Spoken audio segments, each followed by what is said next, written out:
Okay, here we go. Whoa, I'm going to start here. So this is a slide we finished up on the first video. I think I've walked you through all of it, but again, I just want to tell you that this slide I think is really important.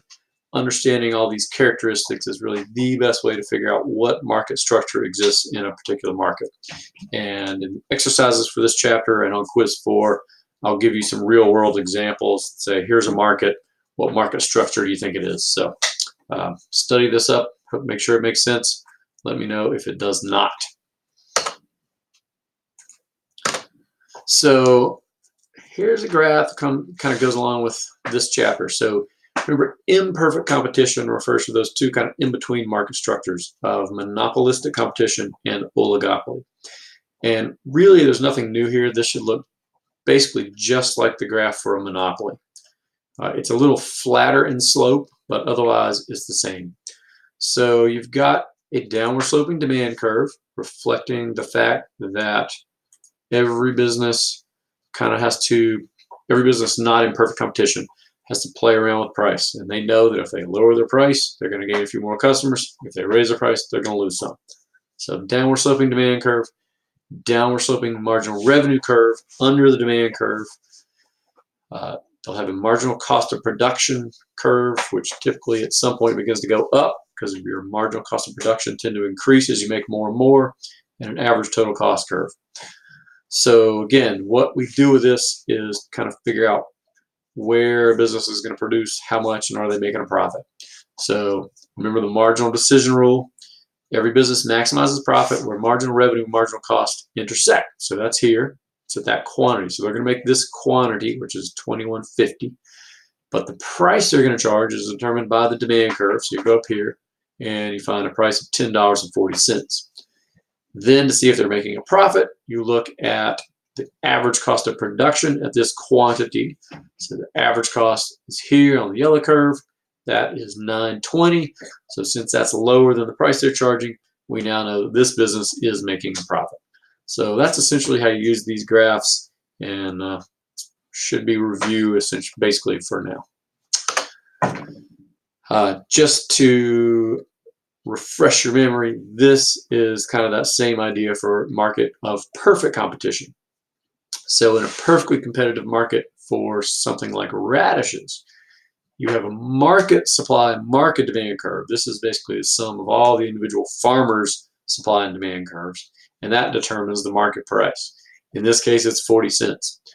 Then over here in panel B, you've got the graph for one individual firm or one farmer. So from their perspective, they take that market price of 40 cents. It's a given, they're a price taker. So whatever quantity they make, they're going to get 40 cents per pound. So that's their marginal revenue curve.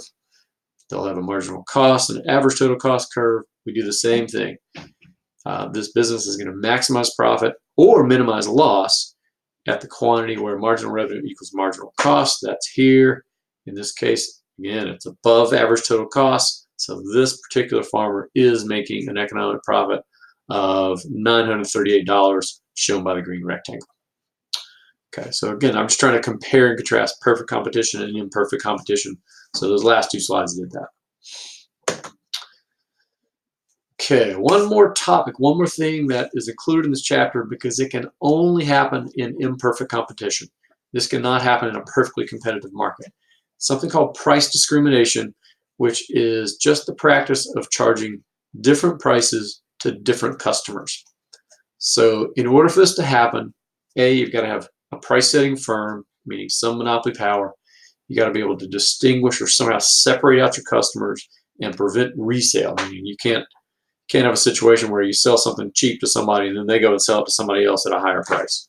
You have to be able to say, I'm going to sell this to you at a low price, but you people, I'm going to make you pay a higher price. So it sounds unfair, it sounds rare, but there are actually lots and lots of ways of doing this. You think of airline tickets, all the different people that buy different types of tickets and classes, they pay very different prices. College scholarships and discounted movie tickets, things like that, are really ways of taking people with, you set one price for the people with a high ability to pay, then you have another group out there with less ability to pay, so you find ways to create discounts for them. That's really price discrimination. In the old days before cell phones, when you had to pay for long distance phone service, there were different prices for day and night. And the reason for that was during the day, it was mostly businesses making long distance calls. They were calling some other office, calling across the country, and they had a much higher ability to pay. At night, you tended to get families, college kids calling home, stuff like that. So they wanted a lower price. So there were different prices. So there are endless examples of price discrimination. But that's the idea.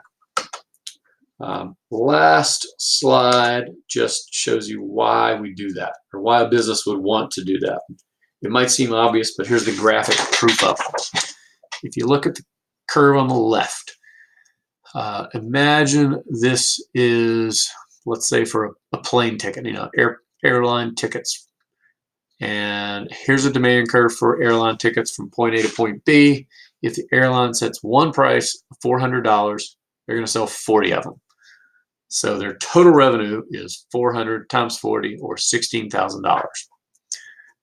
All this space under here, under the demand curve, but outside of that revenue box, is potential revenue that they're not capturing. So let's say they have first class tickets at a price of 400 and they sell 40 of those.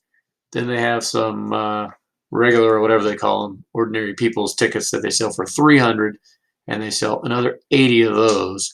And then they have like these last minute deals, and they lower the price to 200 for a few people, or more likely, I guess they might have a lower price if you book 6 months in advance, because those are like families trying to plan a vacation way ahead that are more price sensitive. So they might set a price at 200 for certain seats and sell 120 of those. However they do it, by doing this, what they've done is captured all this revenue. Now they've got the $400 tickets, 40 people buying those, 80 people buying $300 tickets, 120 buying $200 tickets. Do all the math there. They ended up with $64,000 in revenue.